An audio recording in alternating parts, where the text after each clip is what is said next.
markaanu saa u wacnay wuxuuna dhahay dowladda Zimbabwe ku xiran yihiin hadda dad la gudbinaya ayaan ka reebay waa inaad soo dirtaan lacag dhan 1500 oo dollar soo dira buuna dhahay.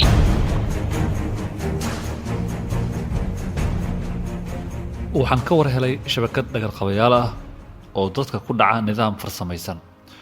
waxaan jeclaystay inaan daaha ka qaado oo aan kashifo si dadka kale ay ugu degtoonaadaan iyaguna ay isaga daayaan irsaaqada ay meesha xun ka raadinayaan. dhawaan waxaan Facebook igala soo xiriirtay gabar si qalbi wanaag ah iigu wargelisay hooyo Soomaaliyeed oo baadi goobaysa wiilkeeda oo ay tan iyo 2019 ka warhelin markii ugu wardambeysana deganaa dalka Jarmalka. waxaan la xiriiray hooyo Nimco oo degan Qabri Bayax ee maamulka Soomaali Galbeed. waxaan oo codsanayaa inamada Soomaaliyeed meel kasta ay joogaan ilmaha yar inay soo baafiyaan oo soo daydayaan baan oo ka codsanayaa. warbixinta baafinteeda ayaan ku wadaagnay bogga Soomaalida Jarmalka. lambarkeedana waan la wadaagnay dadka si haddii dad yaqaan ay jiraan wiilkaas ay uga soo warbixiyaan. waxaan ka codsaday inay la soo socodsiiso haddii ay ka warhesho. aroornimadii maalintii xigtay ayay soo wacday hooyo Nimco oo farxad iyo walwal isbalbal socda ay ka muuqdaan. waxay ii sheegtay in wiilkeeda laga warhelay haddana uu ku xiran yahay dalka Zimbabwe halkaas oo uu Jarmalka u musaafuriyay.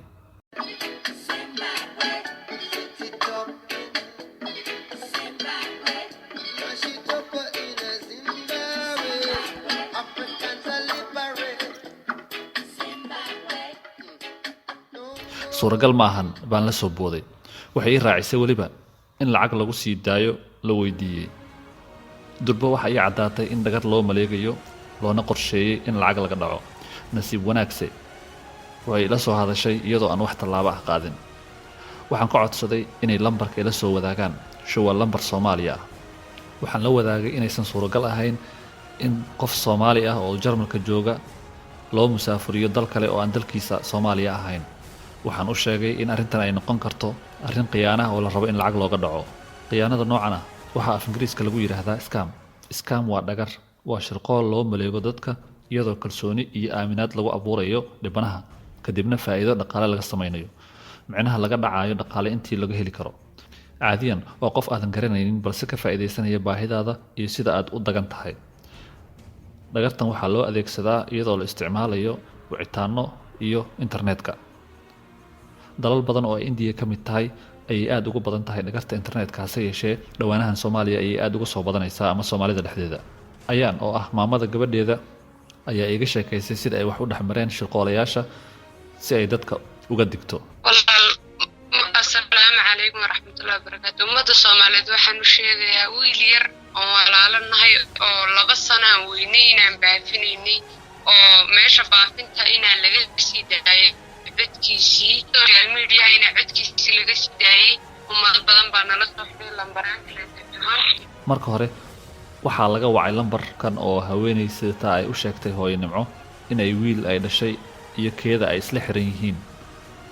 hadda waa dalka Zimbabwe inay ku xiran yihiin sida darteedna ay siinayso telefoonka ninka hawsha fududeynaya. waana soo wacday waxay dhahday wiilkiin yaraaye aad baafinayseen annaga waa la hayaa wiil yar oo aanu dhalay oo isku daayihiin bay isla xiran yihiin bayna dhahday. nin bay lambarkiisa ayna soo siisay nin waxay nagu dhahday daroogo waxyaalo noocaas ayaa lagu qabtay way xiran yihiin bay nagu dhahday. wadankiina waa laga soo bixiyay. dowladda Zimbabwe ayaa loo dhiibay bayna dhahday. maxay nin bay lambarkiisana soo siisay ninkiiban markaan la hadalnay. lambarkii la siiyay markii ay waceen waxaa lagu wargeliyay cadadka lacagta laga rabo wiilka si looga sii daayo xabsiga ku yaala Zimbabwe. ninkii markaanu saa u wacnay wuxuuna dhahay dowladda Zimbabwe ku xiran yihiin hadda dad la gudbinaya ayaan ka reebay waa inaad soo dirtaan lacag dhan 1500 oo dollar soo dira buuna dhahay.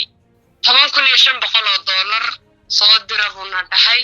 marka intaa soo dira buuna dhahay marka lacagtiina anagu ma aan hayn baan ku dhahnay. waa arrin la yaab leh.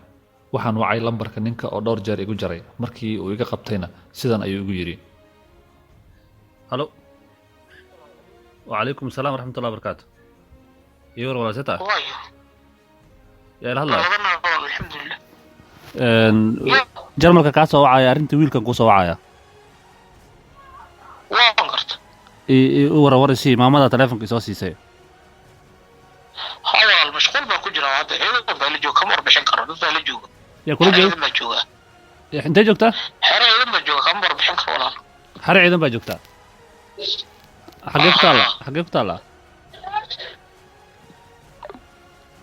ninka waxa uu ka cararayay inaan wax ka weydiiyo wuxuu gartay meesha aan ka soo wacayo waxaa suuragal sidoo kale inuu dhageystay warbixintii baafinta ahayd ee aan sii daynay oo codkayga ku jiray sidaas darteed waxa uu isku dayay inuu difaac galo sidaas ayaa keentayna inuu taleefonka mar dambe iga qaban waayo markiiba waxaan codkii la wadaagay maamada iyo gabadheeda si bal sharaxaadeedii khiyaanada iyo jawaabta ninkan ay ugu muujiso in dhagar loo maleegayay wax yar kadib markii aan telefoonkii ku dhigay maamada ayaa waxaa soo wacay haweeneydii isku xirka shabakada lahayd waxayna weydiisatay sababta lambaradooda jarmalka dadka ay ula wadaageen way ku dhigtay dibna ulama soo xiriirin maalin kadib hooyo nimco wiilkeedii way ka war heshay jarmalka ayuuna ku sugan yahay haddaba waxaan warbixintan ugu talagalay in dadku ay ku fahmaan inay jiraan dad luqadooda ku hadla naxariis iyo danqasho kuu muujinaya haddana raba inay xoolahaaga dhacaan iyagoo aan eegayn duruufaha dadka ay dhacayaan sidoo kale dalalka reer galbeedka ee aan ku noolnahay siiba jarmalka